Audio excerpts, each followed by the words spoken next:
Hai guys, kembali lagi dengan Joseph dari Review Gadget Indonesia.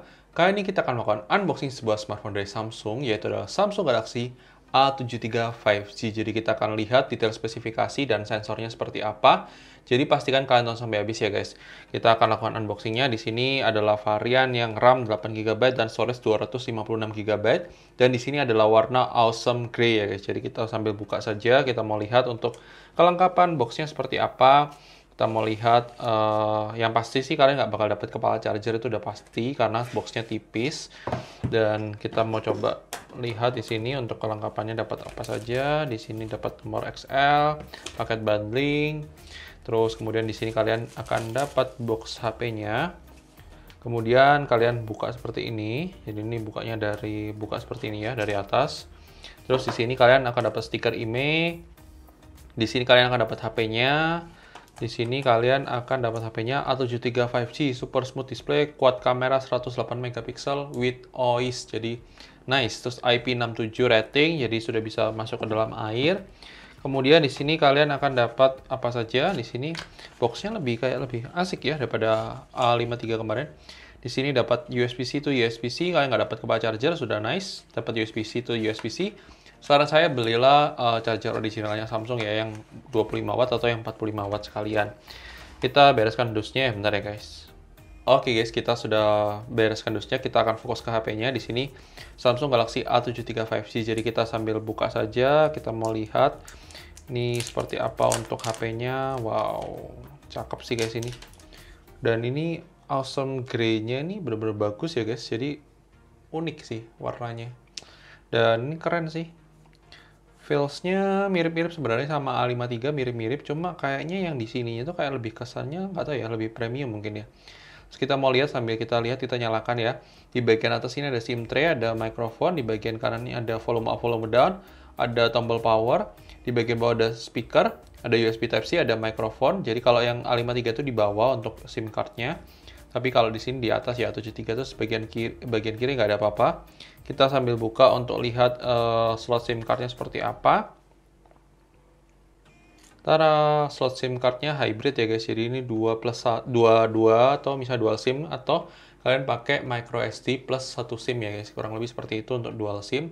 Terus kalian sudah bisa setup, untuk ini sudah pansol. Terus bagian belakang ini ada 108 megapiksel with OIS ya kamera utamanya. Nanti kita akan coba lihat detail spesifikasi yang lainnya ya guys. Kita akan setup untuk Google Account terlebih dahulu, baru nanti kita akan kembali buat kasih tunjuk kepada kalian sisa storage-nya. Kemudian kita download beberapa aplikasi buat lihat detail spesifikasi dari HP Samsung Galaxy A73 5G ini ya guys. Sebentar ya guys.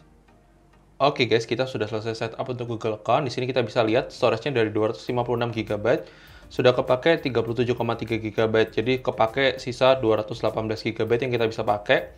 Kemudian RAM-nya sendiri dari 8GB sudah kepake 3,6GB, jadi sisa 3,5GB. Tapi kan nggak perlu khawatir bahwa di sini ada yang namanya RAM Plus ya guys. Jadi RAM Plus ini itu bisa sampai 8GB, jadi 8GB plus 8GB, tapi tidak sama dengan 16GB ya guys. Tapi 8GB plus 8GB, karena 8GB-nya ini akan ambil internal storage-nya dan speed-nya pasti akan berbeda dari speed kalau RAM fisik ya guys. Jadi RAM-nya kita ngomongnya 8 plus 8 bisanya ya guys. Terus kita akan download beberapa aplikasi terlebih dahulu, baru nanti kita akan lihat detail spesifikasi yang lebih lengkap mengenai HP Samsung Galaxy A73 5G ini ya guys. Sebentar ya guys. Oke guys, kita sudah download beberapa aplikasi. Kita mulai dari aplikasi ID64 terlebih dahulu. Secara sistem kita lihat di sini dia benar ya, untuk RAM-nya 8GB, kemudian sisa storage-nya di 216,79GB dari 256GB yang bisa kita pakai. Kemudian Bluetooth versinya menggunakan Bluetooth versi 5.2. Kemudian untuk CPU-nya sendiri dia menggunakan prosesor Qualcomm Snapdragon 778G ya guys. Jadi dengan manufacturing proses di 6 nanometer. Kemudian di displaynya sendiri dia di Super AMOLED, layarnya Super AMOLED Full HD Plus dengan refresh rate 120Hz ya guys. Jadi nice banget ya guys. Terus kemudian untuk baterainya di sini di 5000 mAh, baterainya 5000 mAh. Kemudian untuk Android-nya dia sudah menggunakan Android 12 dengan security di 1 Maret 2022. Ini juga mendapatkan jaminan 4 kali update OS, jadi kalian bisa expect sampai Android 16 ya guys untuk dapat update-nya. Kemudian untuk kita mau lihat lagi secara device, dari sisi kamera di sini kedeteksi secara ID64. Untuk kamera belakang utamanya 12 megapiksel, itu karena pixel binding dari 108 megapiksel dipadatkan ke 12 megapiksel untuk mendapatkan gambar yang lebih bagus, lebih detail. Kemudian di kamera depannya juga sama, 32 megapiksel dipadatkan ke 8 megapiksel. Kemudian di sini juga ada kamera belakang ultrawide 12 megapiksel, depth sensor 5 megapiksel, sama makro sensor 5 megapiksel ya guys. Terus untuk kita mau lihat secara sensor boxnya sendiri, untuk sensor boxnya sendiri lengkap ya guys, jadi dari accelerometer, light sensor, orientation, gyroscope, magnetic proximity, dan ini semua sudah hardware ya guys. Kemudian kita lihat di sini juga ini hardware, gyroscope ini juga hardware, kemudian magnetic juga pasti sudah hardware, kemudian proximity juga dia hardware ya guys. Nice. Kita masuk ke multitask tester, kita pastikan sekali lagi dia di 10 multitouch ya guys untuk multitouch testernya. Kemudian kita lihat secara dev check untuk memastikan ulang spesifikasinya. Benar ya, SMA736B. Kemudian prosesornya benar Qualcomm. Terus habis itu dia layarnya benar Full HD Plus dengan refresh rate 120 Hz. Kemudian kalau kalian lihat di sini, untuk Bluetooth iya, USB host berarti OTG iya, fingerprint ada in display, jadi fingerprintnya in display fingerprint. Inframerah nggak ada, NFC sudah ada, GPS ada ya guys. Secara sistem dia Android 12, benar. Terus kemudian dia DRM-nya juga sudah Wi-Fi-nya sudah L1, nice. Baterainya 5000 mAh, kemudian di sini kameranya juga kedeteknya karena pixel binding dari 108 megapiksel dipadatkan ke 12 megapiksel. Terus di sini 8 megapiksel juga dari 32 megapiksel dipadatkan ke 8 megapiksel. Terus ada 12 megapiksel untuk ultra wide-nya juga 12 megapiksel. Terus habis itu ada 5 megapiksel untuk depth sensor sama macro sensor ya guys. Jadi kurang lebih seperti itu. Terus untuk kamera 2 API-nya kita lihat di sini di level 3. Jadi kalau kalian mau oprek-oprek software kameranya jadi di level 3 ya guys. Kemudian dari device info HW kita pastikan sekali lagi di sini dia benar ya flashnya tipenya UFS, jadi sudah pasti UFS ya untuk storage-nya. SoC-nya benar Snapdragon 778G.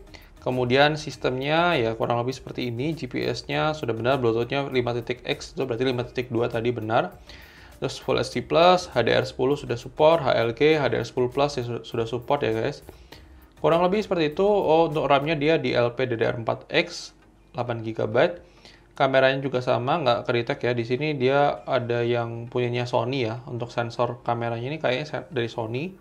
Sony sama SK S5 KHM6 ini kurang lebih seperti itu. Saya akan tunjukkan sekilas untuk kameranya. Kamera belakangnya seperti ini. Kalau saya lihat secara tone warna dia lebih, kalau yang kemarin A53 itu lebih biru. Kalau ini kayaknya lebih ke pucat sedikit. Saya nggak tahu ya. Ada ultra wide-nya juga di sini ultra wide-nya. Kemudian kurang lebih seperti itu. Semua resolusinya dia bisa rekam sampai resolusi 4K ya guys. Ini jadi sampai 4K. Kemudian dia juga ada super steady shot-nya juga. Nice. Nanti kita akan uji coba lebih lengkap video kameranya dari HP ini di review ya guys. Jadi pastikan kalian subscribe channel ini dan jangan lupa like video ini. Jangan lupa juga share ke teman-teman kalian. Follow sosial media review gadget. Dan sampai ketemu di video selanjutnya ya guys. Oke guys, bye-bye.